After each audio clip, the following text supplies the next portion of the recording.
Willow, are you gonna come here? Yay. Good girl, huh? Okay. I'm gonna start the video, okay? Is that alright with you? You okay if I start the video?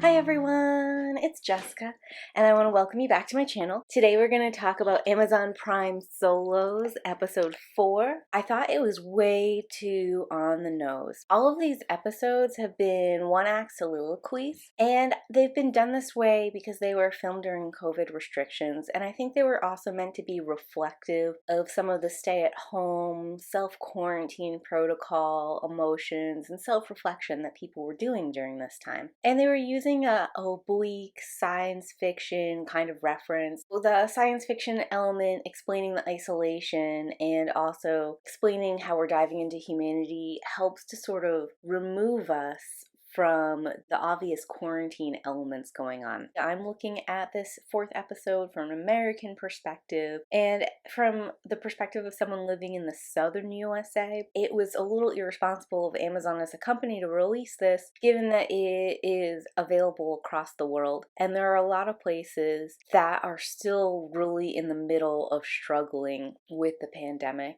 And even here in the southern USA, we have lots of access to vaccines, but people aren't taking them. And I just don't think now is a good time to talk about the trauma of going into quarantine and the fear coming out of quarantine. I don't even know what this episode was trying to say. It was such a mess. It didn't make me feel emotional, like compassion for the main character or compassion for the main character's friends and family, or even compassion for the world it was set in. It made me feel like afraid and threatened, and it made me wonder if like conspiracy theorist people had written this, or QAnon people had written this, or like if this was like some kind of corporate overhang thing trying to make it seemed like corporations always have the best interest at heart of their consumers, even when they do things that are against the consumer's will. The premise basically, and I guess spoilers starting right now, the premise is that there's a stay-at-home company that builds these homes, and people are going into them for the pandemic, and one day they wake up and without any warning or notice, they're locked into these homes and can't get out.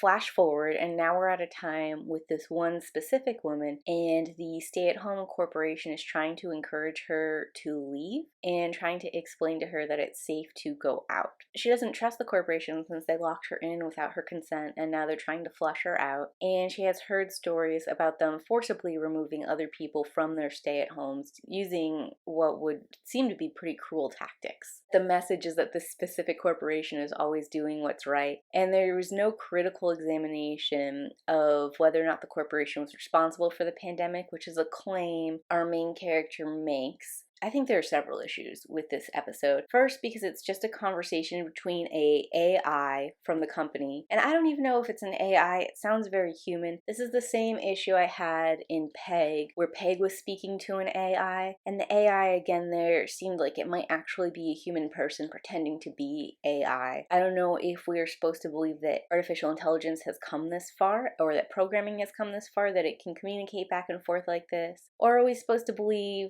that this is a person pretending to be an AI watching these people and invading their privacy? So that was a problem for me, is that the AI, the way it's presented to me, is unclear if I'm supposed to believe it's just a very advanced AI or if I'm supposed to believe it's a person pretending to be an AI. And there's a lot of different moral and ethical issues just in that little cluster right there that now is cropped up in both these two episodes. Another issue with this is we've got AI versus human. Let's go ahead and assume it's the AI. There's no facts. So when Sasha says, hey, you destroyed the world, this is your fault, you caused the pandemic, and now you're trying to use me as an experiment. there's just no context for that. I have no proof one way or the other. I don't know if this is a natural event or if the corporations did originally cause this issue. This world has never been established or set up, and there's nothing setting it up for me. To me, it seems more likely that Sasha is correct than the AI. If Sasha's family and her friends really were on the outside and were fine and were doing well, and they were trying to get Sasha to come out of her house, they wouldn't just be calling her, they would show up on her door. They would show up in the full glass windows. Like, they would invade that space and sit outside and talk to her and work with her until she got out. They would get her help with clinical psychologists.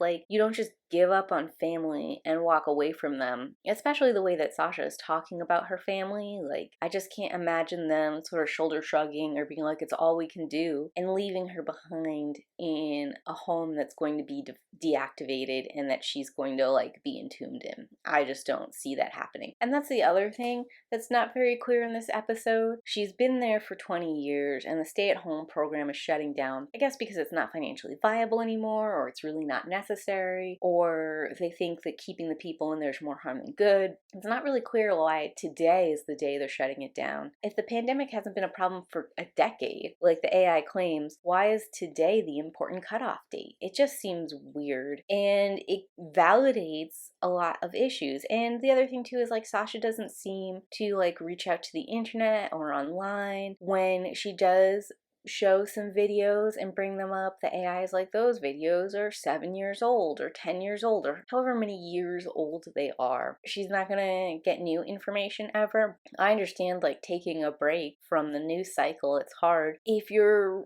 waiting to return to something, or you're waiting to see what next steps are, even if you take a couple months break, you're gonna peek back in and see what's going on. Or like a friend is gonna drop some news on you that they've seen, you know, in passing, and you're gonna go check it out. You're not gonna go a decade or more without ever looking at the news. If you do, if that's something that's happening and the AI is actually watching you the whole time and evaluating you, this is the point where you would, way before the decade, is where you would have an intervention. You wouldn't let someone go so far into being isolationist like this. And the company is claiming that they care, they have Sasha's health in the forefront of their goals. But it's just hard to believe any of that, the way this is set up. And I just feel like in our world where we're still processing and dealing with this, where there are so many people in different places, this is a dangerous message to tell people it's safe to go outside, it's fine. Because depending on where you are in the world, it's still not safe to go outside. It's still not fine. And even if you're in an area where vaccines are available and where most people are vaccinated, it might not be safe for you yet or for your family yet. You know, I am not a medical expert. I don't know all of those elements. So if these are some of the issues that you're facing, just a general, it's safe to go out, and if you would get over your fear, you would be fine and happy again, is not a good message. And just trust everything everyone says to you is also not a good message. We don't know what sources people are listening to. We don't know where they're getting this information from. We don't know what they're listening to. We don't know if they're in a bubble of misinformation or not. In fact, telling them to trust a corporation or trust a larger organization might push them further into some kind of alternative story. And certainly, like, I'm pretty anti-corporation, so I don't like the corporations are good message. Generally speaking, all corporations are in it for profit. They're not even in it for their shareholders or for the CEO. They just want to make money, and they will churn and burn people inside as well as outside to make that money. Yeah, so I think we're still at a very delicate part in our own pandemic. There are a lot of people who are not through it. We're not at a place where we can have this kind of conversation, and I don't think the way that we're having the conversation in this episode is good. So overall, I wouldn't recommend episode 4 to anyone. I think it's really bad. Confused messaging at best and harmful messaging at worst. It's a very pretty episode. I love the environment. The house itself looks great. It's really pretty. It's got a lot of natural, outdoorsy kind of feels. If you had to be stuck someplace, this would be a nice place. Is another issue in and of itself when we're relating this episode to the audience, because a lot of people were stuck in not very nice places. Sometimes people were stuck in places that were not even fit for humans to stay in. I'm thinking here specifically of the blizzards in Texas and the loss of power that a lot of residents experienced. They were not allowed to leave their homes. They were not allowed out in the roads. There was nowhere for them to go, and their houses were not keeping them warm and sheltered from the exterior conditions. You know, that's just one case in America. Certainly, if we brought this globally, and if I were more informed about global issues, I could probably pinpoint a whole bunch of issues across the world that were similar. So even that, when you go in and you look at how beautiful this home is, how wonderful this home is, and then her suffering, it just reminds me of where at the beginning of the pandemic, a bunch of celebrities got together and sang that song, and people were angry at them about it, tone deaf, and not understanding how far above everyone else they were, how much extra ability and access they had versus other people who were in significantly more desperate situations. So if you want to see something that explores isolation, dealing with a new reality and the pandemic in a more thoughtful and emotional way, I might actually suggest the first season of Snowpiercer, and I have a review for that here. Snowpiercer is a story that is about people who are trying to escape the earth freezing by all living together on a train that's perpetually moving, which is how they're escaping the frost. But because of that, they all experience their own kind of isolation. They have to experience the loss of normalcy that many of us did during the pandemic, and their conditions are incredibly harsh.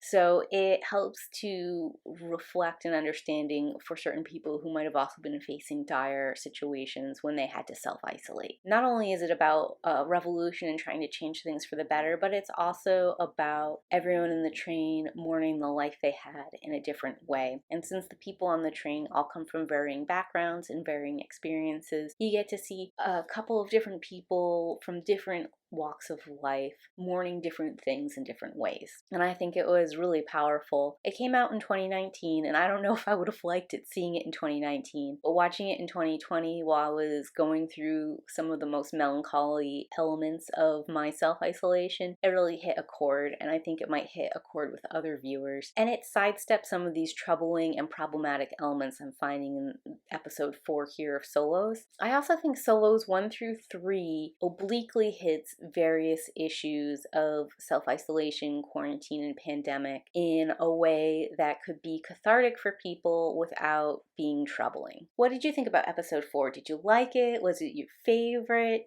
Did you have trouble with it for the same reason I did or for different reasons? Let me know in those comments down below. And if you're enjoying this content, this series talking about each episode of Solos, feel free to give a like to this specific episode.